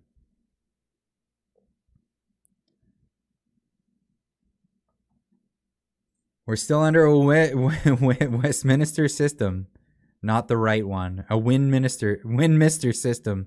There you go. 100% correct. Wish for a big reset on the political system too. Well, so I mean, this is again like what I said earlier about what's going on in France and what happened in France previously. Paul R with a 220 super chat. If proven, they should sue the Liberal Party. If proven, they should sue the Liberal Party. They should sue all the members that are implicated, and they should disband the Liberal Party. That is enough, in my opinion, to disband the organization. If true. And that's strong words, right? I think that is enough. What? Speaking to another government agency that is illegally detaining citizens in torture-like conditions and saying, hey, it would, because the conservatives are fighting for these people, it would be politically beneficial for us if you kept them until we won office after the interference in our election, in which the Chinese wanted a not only a Liberal Party government, but a liberal minority. They wanted that. That is the biggest scandal in Canadian history, in my opinion. I can't see something more scandalous than that. And this government is just rife with scandals. Invoking the Emergency Act against its people, inexcusable for Canadian government. Absolutely. Absolutely. We need to rewrite our Constitution Bill of Rights. I don't know if, we need to get rid of the notwithstanding clause, but we need the Bill of Rights and the Charter of Rights and Freedoms to have teeth.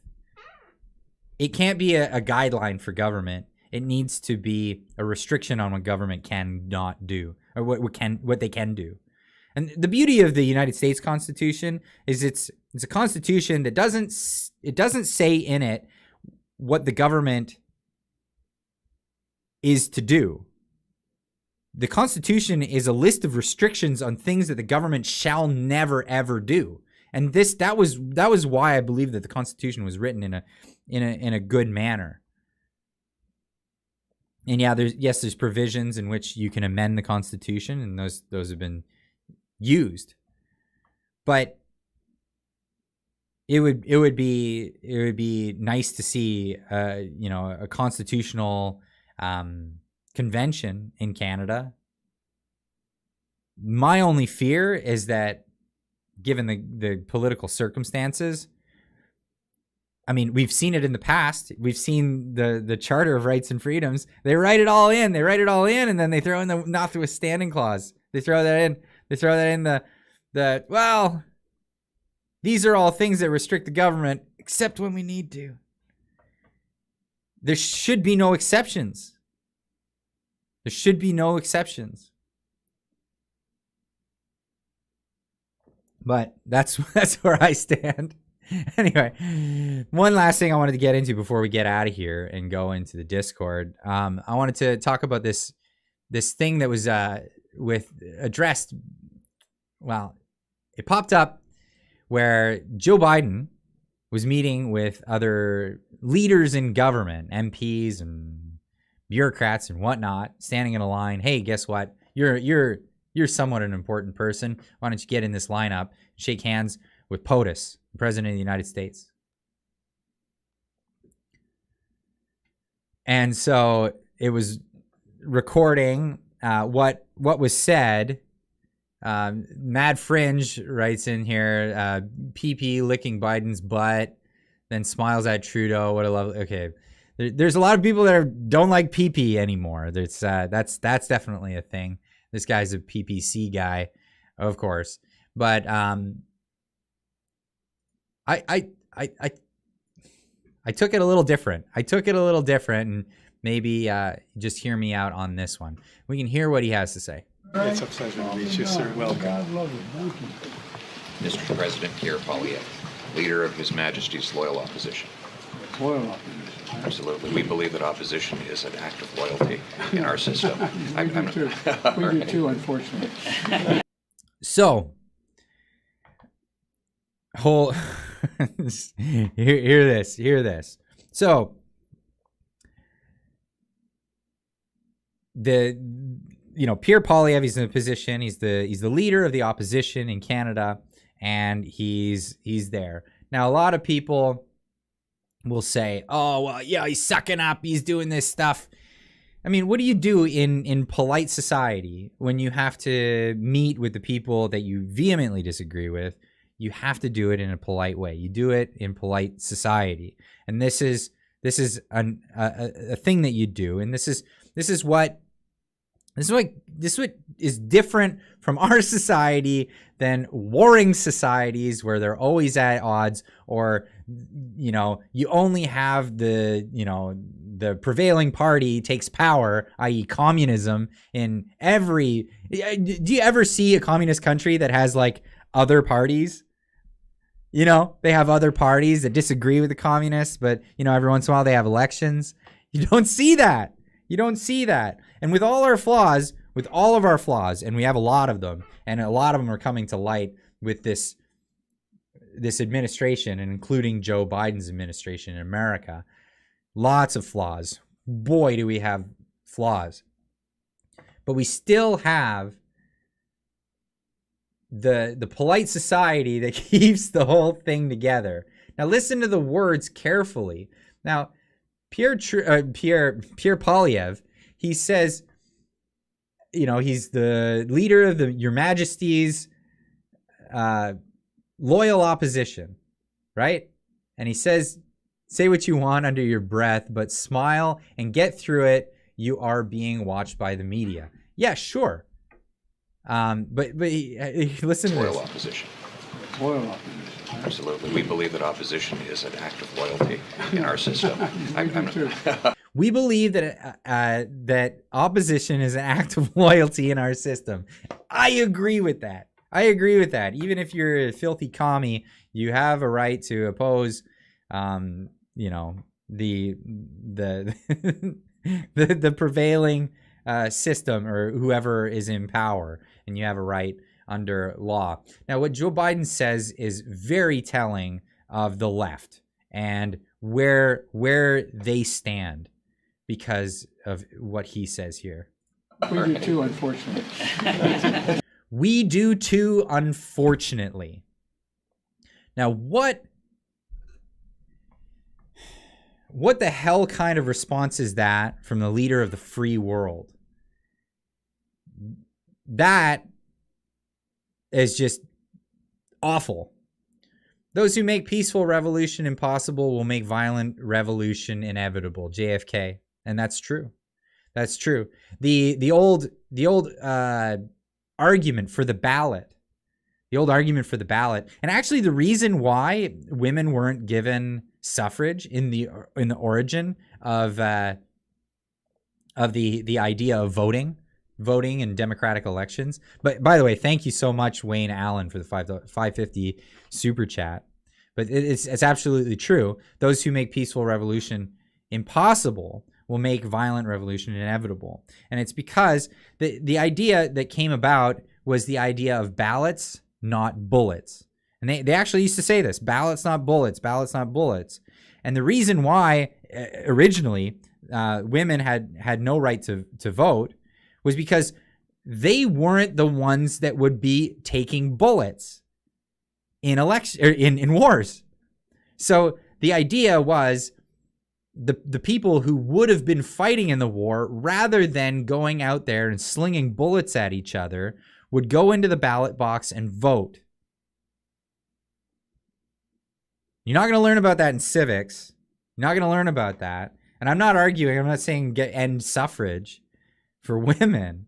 But it's the reason why women weren't given the right to vote. Unless they were willing to take up arms. And that's a different story. Clyde, the U.S. does have two parties. They are run by the... does not have two parties. They're run by the oligarchy. Yeah. Yeah, I mean, there's an argument to say that we have a monoparty here in Canada as well. There's a strong argument to say that. But so just wanted to put this out here. Captain Kobe, who's always got horrible takes on Twitter, put this out there. He says, Pierre just got laughed at and ignored by an 80-year-old man, the same old man who would have had a conversation with a bird for an hour without noticing. Goes to show how effing irrelevant PP is. Well, obviously he's not irrelevant. Stupid hyperbole here, right? Obviously not irrelevant. He's the leader of the Conservative Party, which is the opposition party in Canada. He's winning in the polls. He's going to be the next Prime Minister of Canada, like that or not. You know what I mean? Like, it doesn't matter what side of the aisle you're coming from. That's where we're headed. To which I replied, because this annoyed me. This really annoyed me. I said, Biden laughed at the idea of civil and loyal form of opposition, a Canadian tradition, a cornerstone of democracy, the role that keeps peace between Canadians who disagree with how we're governed, and the lefties celebrate this as a victory. Shameful. This is absolutely shameful. This isn't a victory that he says, unfortunately, we believe that it's loyal to oppose and have an opposition. Because where do we not have that in the world, on the planet? Where do we have that? Or where do we not have that opposition? We have it in places like communist China. Is there an opposition in Russia? Not that I've heard of. And that's not so much better from Ukraine that's fighting them, who's banned their opposition. I'm sure it'd be a great place to go live. Wonder why there's so many people coming here. This is they don't think, unfortunately, because they don't have it in North Korea. This is horrible. And this of course the media is going to be completely silent on it. Completely silent. You think they're going to come out and say, like, Joe Biden believes that we shouldn't have an opposition. We should be like Maoist China. We should be like the Kim dynasty in North Korea. By the way, the Kim dynasty in North Korea is one place that that's a night and day. And it's a grand experiment. It's a grand experiment.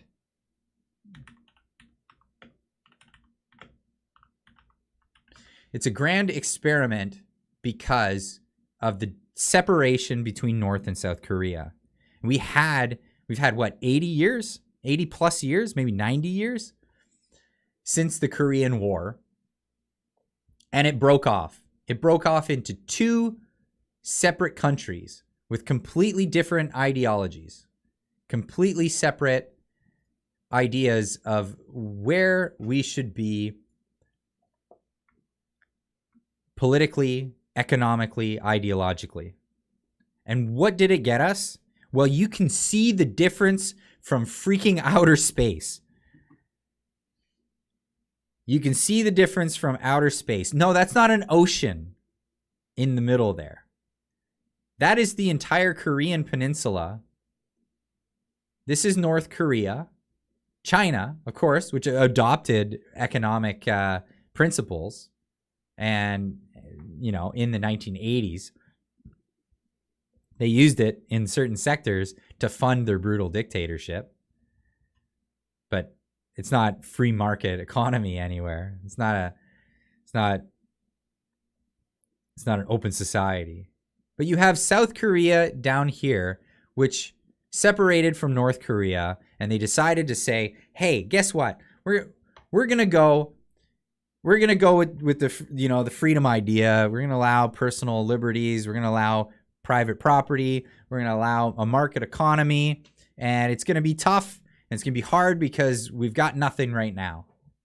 Okay, and the communists said, "We're gonna go with the nobody's allowed to have private property. Everything is controlled by a central authority, and we're going to make sure that everyone lives equally, and equality of outcome is number one priority, not equality of rights under the law. It's all about the equality of outcome. That's what we're going to do." And we had a perfect example with two separate pieces of geography which started from the same exact culture, same exact homogenous racial group. This is a perfect example of the two ideologies. A very much perfect example where all of the variables of all the other experiments in history are gone. Because they'll say, well, the Soviets didn't do it right because that wasn't real communism. They didn't try to do it right. The Chinese didn't do it right because that wasn't real communism. They gave in. They embraced market principles. Oh, okay. Oh, Venezuela, they didn't do it right because that's not real communism. Oh, well, there's all these other variables. But we have one place where we have a homogenous group who broke in half, and one followed the ideas of Marx and Engels, and the other ones followed the ideas of John Locke and Adam Smith and all the great minds out there. And you can see from space the difference. That's the real proof. We don't have to look very far to know that what Biden was saying was fundamental to that ideology. That ideology, like the North Koreans have. We don't need it. It's unfortunate to have an opposition. It's unfortunate to have this peaceful transition of power. It's unfortunate that these are the things that they have to deal with. Anyway, on that note, this is my first week back doing the podcast or doing the live streams. Sorry, we'll be back doing the podcast next week. I'm looking forward to that. But wanted to end it on that note. That's a heavy ideological note right there. Bam, darkness. Is Canada going dark, metaphorically speaking? Well, maybe, unless we do something to change it. And like I said, we have to win the culture. It's the culture that you win. The politicians, they're just dirtbags. Stop putting all your faith in politicians. Don't put your faith in politicians. They'll screw you over. They're dirtbags, but they'll follow what you have going if you push the culture. They'll follow the culture if it means that they get votes. And that's where we should go. Happy note, please, Clyde. Well, that's the happy note. That's the happy note. We win if we win the culture. And that's why I engage in the culture war. I know a lot of people are off-put by the culture war, but this is something that we have to engage in. It's something that we have to be part of. Weniska, thank you so much for the $11 super sticker. Appreciate that so much. But yeah, there's the red pill of the night. But yeah, it's something that we have to keep on pushing, and win back the culture, because they've worked very hard for a long time to push this idea of equity, this idea of Marxism. It's been in a long time in the making, and it can be destroyed just like that. Believe me, hard times are coming. they are coming, and nothing's gonna tell people that they need to buck up and shape up like hard times. And it may sound bad that hard times are coming, but I think all the people that pay attention to this stuff, they're going to do just fine in these harder times, because it's not going to be that hard for people that are prepared for it. It'll be really hard for people that have no idea that it's coming. And it gives us an opportunity to change people's minds. And believe me, nobody cares about your sexual orientation or what what clothing you want to wear, if you want to have long hair or any of that stuff, when when things start getting really expensive. Believe me. And that's where we're gonna win, and where we're really gonna keep things pushing. I'll be fine, Clyde. Of course you will, Mike T. I think a lot of us will be fine, but a lot of people are gonna be upset, and it's gonna cause a lot of issues. That's for sure. Well, glad you're back, safe, and great show tonight. Thank you so much. I really appreciate it, and I love having this time with you guys. And I really appreciate you all coming around, and of course watching all the videos all the time. Ephonics Zen with the $22 super chat. Thank you so much. Thanks, Clyde. Appreciate it. Thank you. And well, before this keeps going and I keep going into some other rant, I'm gonna end it here, and we'll talk to you guys on Monday when we start back on the regular scheduled broadcast. And we'll, of course, see you live again next week. Same time, same channel.